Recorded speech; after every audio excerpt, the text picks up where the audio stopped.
টাটাকে এখানে আনবো আমরা, এবং সিঙ্গুরে যে জমি, সেই জমি সরকারের হাতে এখন নেই। বিগত সরকার তার মালিকানা ওখানকার কৃষকদের দিয়ে দিয়েছে, বা ওখানকার জমির মালিকদের দিয়ে দিয়েছে, যারা ওই জমিতে না সর্ষের চাষ করতে পারছেন, না আলু ফলাতে পারছেন, না ধান করতে পারছেন। ফাইনালি যে মাছ চাষের চেষ্টা করা হয়েছিল বিগত সরকারের সময়, না মাছ চাষ করতে পারছেন। ওই মাটির সঙ্গে টাটার রড, সিমেন্ট সবকিছু মিশে রয়েছে। ওই মাটির নেচারই চেঞ্জ হয়ে গেছে। আমাদের শিল্প ও পুনর্গঠন দপ্তরের দায়িত্ব পেয়েছেন রাজ্যের অত্যন্ত সিনিয়র 5 বারের এমএলএ তাপস রায়। শিল্প দপ্তরের টিমও ভালো রয়েছে। ইতিমধ্যে আমার কাছে বহু বহু প্রকল্প এসে গেছে। আমি বিগত সরকারের মতো মিথ্যাচার আর ফটো সেশন করতে চাই না। আমি এক্ষেত্রে প্রপোজালগুলো খতিয়ে দেখার জন্য শিল্প সচিব বন্দনা যাদবের নেতৃত্বে টিম বানিয়ে দিয়েছি।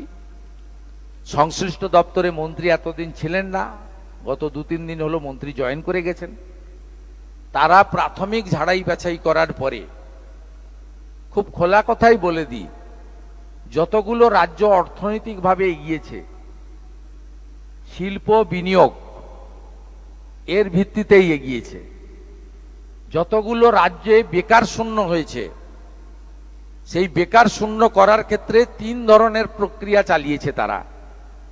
একটা হচ্ছে রাজ্য সরকারের বিভিন্ন স্তরের ভ্যাকেন্সি যোগ্য মেধাবীদের দেওয়া, পুলিশ থেকে শুরু করে শিক্ষক পর্যন্ত। দ্বিতীয় হচ্ছে প্রধানমন্ত্রীজির পিএমইজিপি থেকে শুরু করে মুদ্রা যোজনা থেকে শুরু করে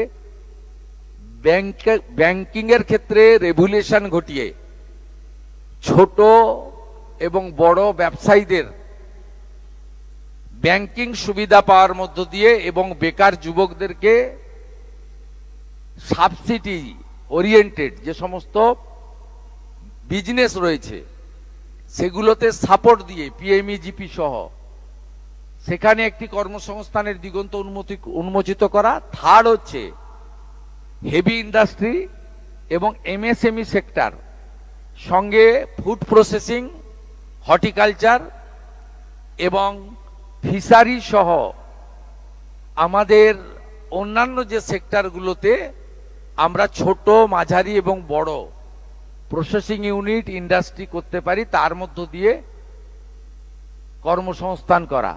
এই ত্রিমুখী ত্রিফলা যদি কার্যক্রম করতে পারেন তাহলে কিন্তু আগামী দিনে বেকার সমস্যার সমাধান হবে, বাইরে চলে যাওয়া পরিযায়ী শ্রমিকরা রাজ্যে ফিরে আসবে এবং এই রাজ্যের যে বেহাল অর্থনৈতিক অবস্থা, রাজস্ব বৃদ্ধির সাথে সাথে আমরা এগোতে পারবো।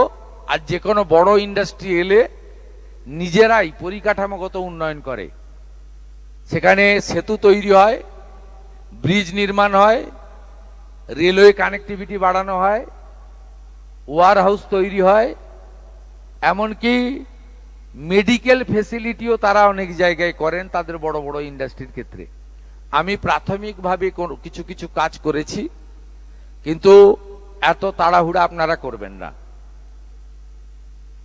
আমরা দেখে নিতে চাই শুধুমাত্র মুখ্যমন্ত্রীর সঙ্গে দেখা করে ফুল দিয়ে ছবি তোলার জন্য তারা আসছেন না, প্রকৃতপক্ষে কিছু করতে চাইছেন। প্রথমত, বিগত দিনে তারা যদি গুড বিজনেস প্লেয়ার হয়ে থাকেন, ব্যাংক ফ্রড করেছেন কিনা, ল্যান্ড ফ্রড করেছেন কিনা, এবং তাদের বিরুদ্ধে কোনো ধরনের মানি লন্ডারিং সহ তদন্ত চলছে কিনা, এগুলো দেখা আমার প্রাথমিক কাজ।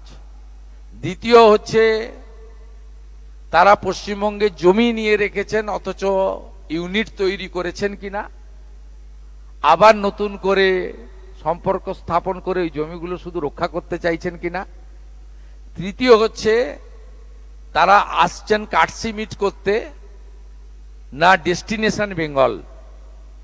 একটা নির্দিষ্ট পরিকল্পনা নিয়ে আসছেন, যেখানে আমি তাকে 70 জমি তুলে দিতে চাইব। আপনি আগামী 22 তারিখের বাজেটে শিল্প সংক্রান্ত কিছু ইতিবাচক দিক আমাদের সরকারের দেখতে পাবেন। বাজেট যেহেতু গোপনীয় বিষয়, মন্ত্রগুপ্তির শপথ নিয়েছি, আগে আমি বলতে পারি না। স্বাভাবিকভাবে একটা আশার আলো আপনাদের দেখালাম, একটু সময় আপনারা দিন। আমার কাছে লিস্ট রয়েছে। বিজিবিএস করতে গিয়ে মমতা বন্দ্যোপাধ্যায় একটি ইভেন্ট ম্যানেজমেন্ট সংস্থাকে মোট 635 কোটি টাকা দিয়ে গেছেন। 635 কোটি টাকা একটি ইভেন্ট ম্যানেজমেন্ট সংস্থাকে।